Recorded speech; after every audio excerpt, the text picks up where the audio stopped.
3 months into my pregnancy, my husband suddenly asked for a divorce. I rushed to find him, only to overhear him chatting with a friend, claiming he had been reborn, that he'd come back in this life specifically to make things right with his childhood sweetheart, Delia Pruitt. His friend was stunned. "Are you out of your mind? Your wife is 3 months pregnant? Aren't you afraid she'll get so angry she'll terminate the pregnancy?" James Stevens laughed it off, utterly unconcerned. "Why would I worry? Linda Hayward went through 10 rounds of IVF to finally get pregnant. There's no way she'd just throw that away. Besides," he continued, "if she divorces me, she can go back to her parents. But Delia has no family. After divorcing that deadbeat, she's been raising her kid all alone. Do you know how hard that is? I've got it all figured out. Once Delia's child turns 10, I'll go back to Linda. It's only 5 years, no big deal." I stood frozen outside the door, numb to my core. My fingers moved on their own, dialing a number. "Hello. I'd like to schedule an abortion as soon as possible." Later, James deliberately arranged for us to finalize our divorce on the same day he and Delia would register their marriage. But this time, things were different. That day, the man who had always been so aloof, so coldly composed, looked like he'd lost his mind. His eyes locked onto my flat stomach, his voice cracking with something close to hysteria. "Where's my child? Where's our child? You promised me you wanted to have a baby with me. Linda, are you sure you want to go through with this?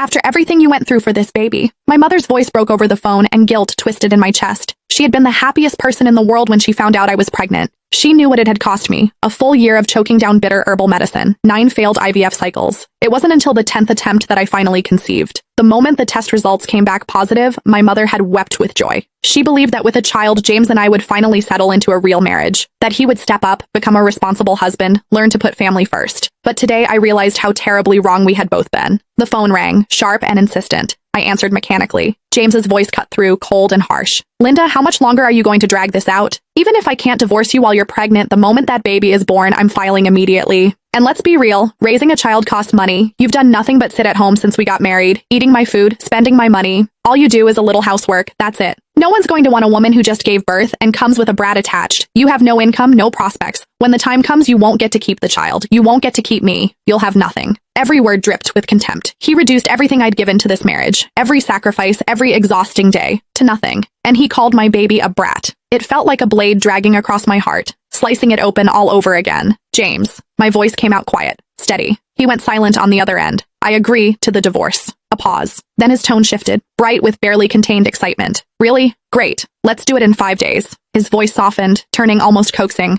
"Linda, don't worry. I just want to take care of Delia and her child. I won't cross any lines. Focus on your health. Have the baby safely. I'll come visit you and the child once a month. I've already bought so many clothes for the baby. I even picked out a name." He sounded almost giddy, but my mind was already drifting, detaching from his words. In that moment, I knew I had truly